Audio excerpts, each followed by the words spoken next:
next guest has been with us before, but I'm looking through the material, and boy, it sure looks familiar. Dr. Leong Ying is on the phone. He's a marathon runner. We're not going to really talk about that too much, but he has run across all seven continents. He's a nuclear physicist, a patented inventor, a skilled engineer in the fields of cryogenics, superconductivity, and radiation technologies. Wow. He's a stage director, which means his art part of his brain is working. He's used both sides of his brain.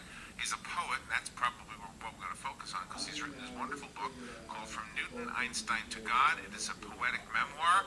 Dr. Leong Ying, we could stay with you about a couple of hours just picking your brain. Good morning, Doctor. Good morning, Larry. Good morning, Robin. Well, thank you for that fantastic introduction. Very appreciate it. Oh, you're welcome. And I know you said to call you Leong, so from this point on I will. But I wanted the listeners to know you are Dr. Leong Ying. Where are you right now? Where are you calling from? I'm in Whitler, Hoboken, New Jersey, although most people may not know Hoboken, so I normally tell people I'm from New York just to... No, we all know Hoboken. That's where Sinatra's from. Exactly, well, all right. Definitely, and baseball and kickbox as well. What was Kickboxing. it? Oh, kickboxing. Oh, you did kickboxing? Yeah. Kickbox. No, the kickbox. What? The kickbox, the one on TLC. Oh, I don't know what that is. And Robin just left the room. She knows culture. Robin's son lives up in New Jersey. So is it snowy there right now? It's, we got another flurry icy storm coming in. Okay. So it's not as bad as Massachusetts got the worst last week. So, Leon, do you remember? Have you been with us before? I'm not so sure. No, this is the first time, so take it easy on me. Oh. Well, I want to tell you something. That the first thought I had is this: that I believe in God, but it doesn't mean I don't believe in science. And sometimes I'll have people who sometimes feel that you can't believe in God and in science at the same time. I say, how is that possible? I mean, if God is real and God made everything, then doesn't science just kind of show us how God did it? It's kind of like saying that cars made themselves, There's a person who made it. It doesn't mean there's no person involved, Well, you have to bring up the absolute crux of the point. I mean, I used to be on the other side. I used to believe science could prove everything and you didn't need a God. But now, the more I searched into it, the more I realized there is a God. And that's why I come full circle. You can say it now. I'm basically very akin to your what you just stated there. I believe God and science and religion are basically searching for the same thing, which is truth. That's what they are. Yeah, and I'm going to say this, we'll probably get some criticism for this, but I don't know that religion actually explains God completely. Maybe it does it for the common man, just to say, you know what, just so you know there is a God, and just so you know this, but I don't know that we get it completely. But I can't. But it's hard as a scientist. You can't deny that there's intelligence behind this design. Well, I thought this because I used to be, you could call it on the dark side, so I used to argue the other case that you could deny the existence of God. But I believe that we do need, well, first of all, obviously I do believe we need a God. I'll go into that later on. But I believe we also live in a very cynical society where the only thing most of us believe is our iPhone and the apps on it. And I believe that's why God wants to be found out through science, because that's what most people believe in, more so than religion and more so than the politics. So I'm bringing the tools that will ultimately prove the existence of a God. So, I want to talk about the poetry, but I just want to ask you about that phrase, believe in. If I believe in science, that doesn't necessarily mean that the science I believe in is true. How many times throughout history have we had science that said something and everybody believed in it, and it turned out it wasn't true, like the Earth being the center of the universe, for example? You're absolutely right. I mean, science is evolving just like religion should be. But every era, so you have the Newton and Einstein, which obviously is part of my book. That's why my book, I'm plugging my book From Newton, Einstein to God. Their science has not been proven wrong. It evolves, like Newtonian mechanics that explains everything. that evolved into relativity to Einstein. Einstein didn't say that Newton was wrong. He just basically said it's an evolving science. Newton explains phenomena at very slow speed, everyday speed that we live in, and Einstein explains it at the speed of light. So science doesn't exactly say the path is wrong. It's just how we observe it, how we measure it, and how we interpret it. It may be different based on that. And Newton and Einstein both believed in God. Science doesn't exactly say the path is wrong. It's just how we observe it, how we measure it, and how we interpret it. It may be different based on that. And Newton and Einstein both believed in God, at least toward the end of Newton's life, right? No, both of them was throughout their life. In fact, some people say Newton was an alchemist. I mean, these days sort of described that as sort of like a witch doctor or whatever, but he was an alchemy trying to create, gold from lead. So they were both very, very spiritual, and as you know, Einstein even said, God do not play dice, when he was asked about quantum uncertainty. Oh, okay. That's where that came from. I never knew where that came from. So tell me about the poetry. This is a poetic memoir, so as we read through the poetry, we get to know you. And do we get to know how you, the inner you, became who you are now?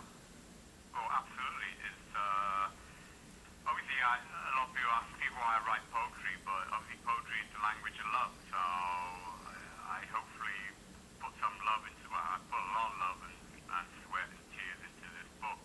So if the reader reads it, then he'll definitely get a picture of myself and also my journey through life on the physical side and also more importantly on the spiritual side. And when I say spiritual side, I mean also the scientific discovery too, what my scientific God define as single omnipotent consciousness. That's how I define it scientifically. Since you started your book from when you were born in 1961, you must have had to ask family members what your life was like until the parts that you could remember yourself to write about. Were they skeptical at first about you writing a book, or did they embrace that idea? Skeptical to thinking I was bonkers. I'll be truthful. I mean, there's quite a lot of people that think out there that think, but I say, I've written scientific paper. I put my reputation on the line. I'm not going to shy away from it, but more importantly, like I said to you, I put my commitment and my heart and soul, including my science, in publication that anyone can peer review and examine. My family, obviously, they're very supportive of me, even though sometimes think I'm a kook, but now they've seen what I've achieved and what I've progressed, and people through my family are starting to realize that I mean what I said I was going to do. So they're very supportive of me now. They're always supportive of me. I want to ask you about, as I read the book, I thought to myself that this looks like they could all be tweets, because they're all short enough to be tweets. There was one part where you talk about you were the only white kid in school, and then a black kid came in, and suddenly you were the third cock until some girl knocked you out or something. What happened? I was curious about what happened in that. Very funny. Where was that? Where did that happen? It's a school in England, and it's still the only fight I've ever lost in my entire life. I'm 53 years old. I've had a few fights in my life. I've only ever lost one with those two girls. So. Because you didn't want to beat her up, probably, right? No, she didn't fight by the English Queensbury rule. She like staring. Was she somebody? Were you attracted to her? Not when she was hitting me.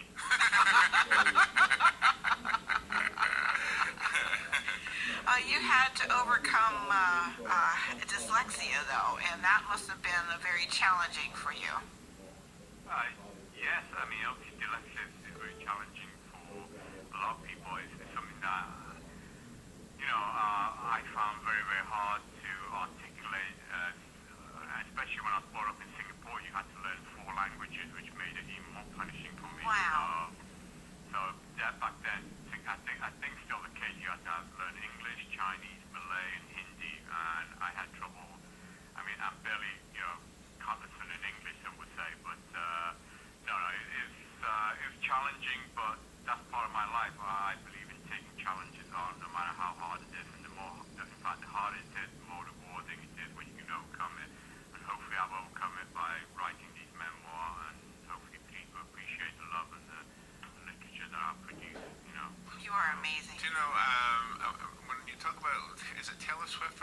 Swift. Yes. That's the girl's name. And when you look at Taylor Swift's songs, and you realize she's just a very young, was she like 20 or 19? Yeah, she's 20 She's now, very I young. think, yeah. And you can't criticize somebody for writing about young love and all that. That's pretty understandable.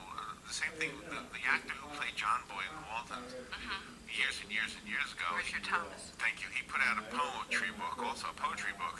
And when you read his poetry, he was talking about, young love and falling in love, and he was criticized for that the same way Taylor Swift is now. But I mean, that's what we go through, and I love the fact that you have incorporated in your book, Leong, those days in your own life, and you didn't shy away from sharing that with us. I guess that's what I want to say. Sometimes when we get older, we forget that we went through that. Oh yeah, no, the past directs your future. It makes you the person you are. And I also say in my book, when I was young, I didn't listen to the past. I didn't listen to my parents. I didn't listen. I guess we all go through that phase in life. And in a way, I regret that. I think if I could set example for young people, I said, listen to your elders, listen to advice. They come from experience. They are wiser. I mean, and that's something which I've learned through my own pain, through my own personal discovery, that it is important to learn from your past, to learn from your mistakes. And hopefully my expressing that will help other people to, overcome their difficulty with dyslexia, whatever thing that, if they work hard, they study hard, there's great goals that anyone can achieve. Dr. Leong Ying is on the phone. Where did you say you were? Oh, in New Jersey, in Hoboken. Hoboken. Yes, Hoboken. See, I used to go through Hoboken.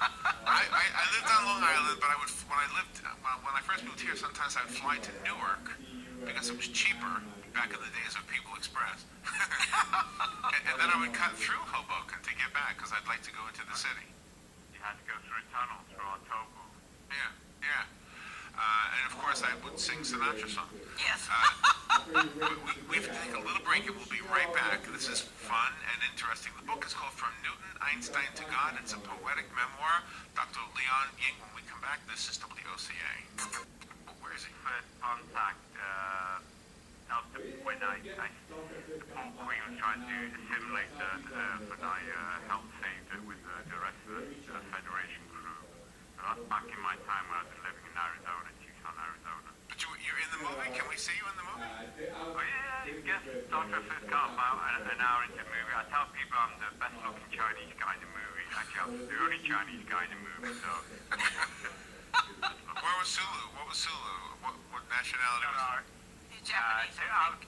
This is the first generation, so it's after Kirk is the Picard era. So, although they did tease me on the film set, they kept saying I was the grandson of Sulu. So. Oh, okay, I see. So what I wanted to share from that part of the book was I love this. Your choice of words that rhyme. I never would have chosen 1996 to rhyme with the word relatives, which is awesome. That is cool. This is what he writes. Do you mind if I read it? No, please. The premiere of my Trekkie motion picture film, First Contact, was 1996. Made a worldwide announcement of my own to friends and relatives. There's the rhyme.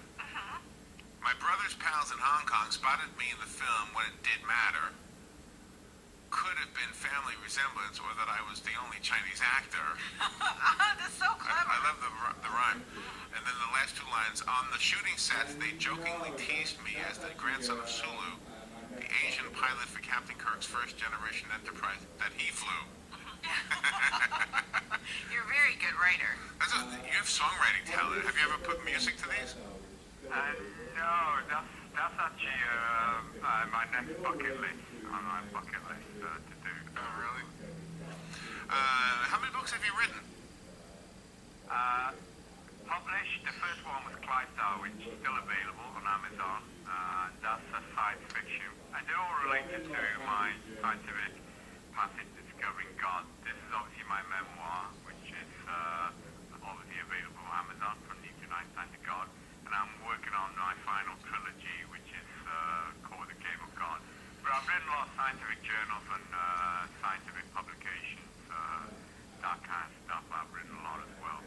I I love that your universal laws of thermodynamics is being embraced by the scientific community. That is just absolutely outstanding.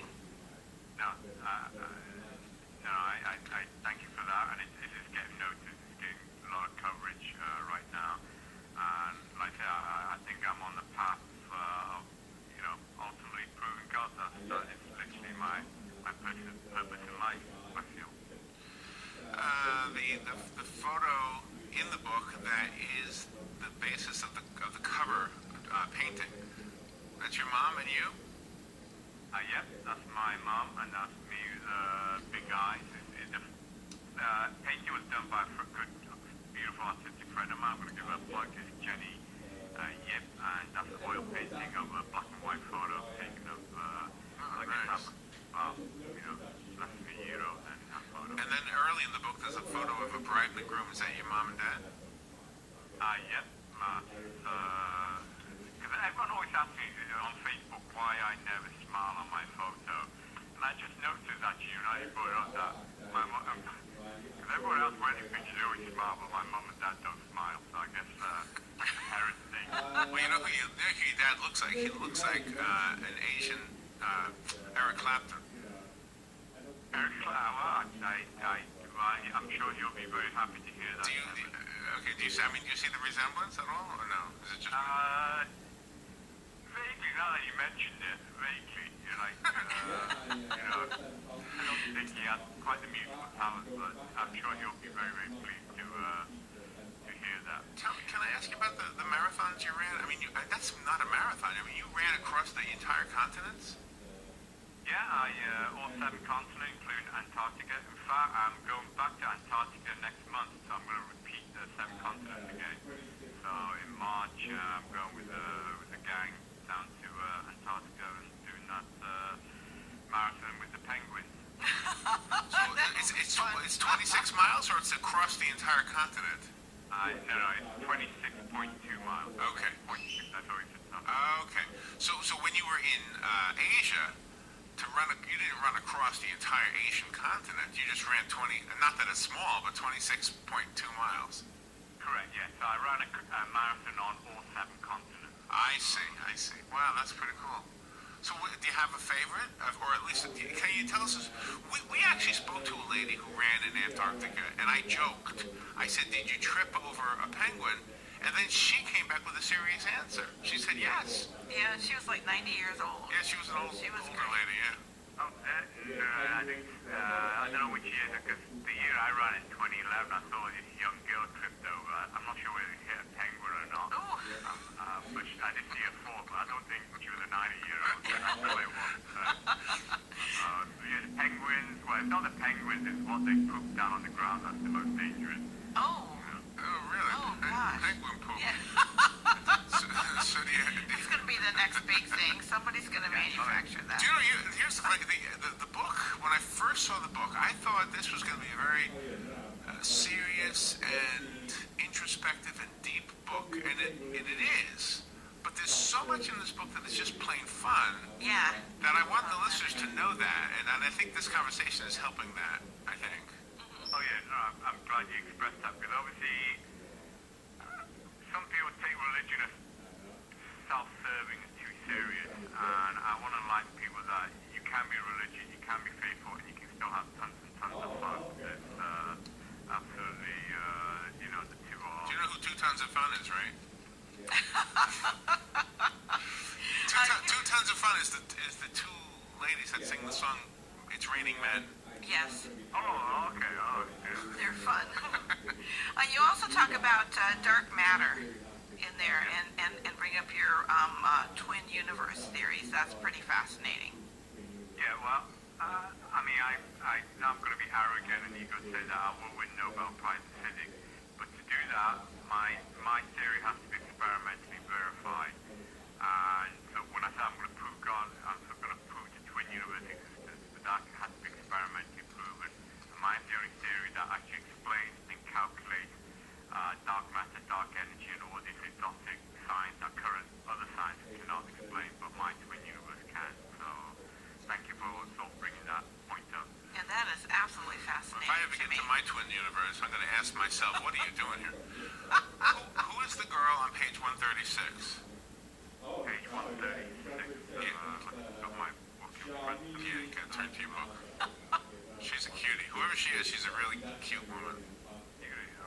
Now you got me excited. Oh yeah, you got good taste. That's Charmili Azinaldo. I'll give her a plug with Jim Sue. So she's actually going to be running Antarctica with me. She's going to run with you?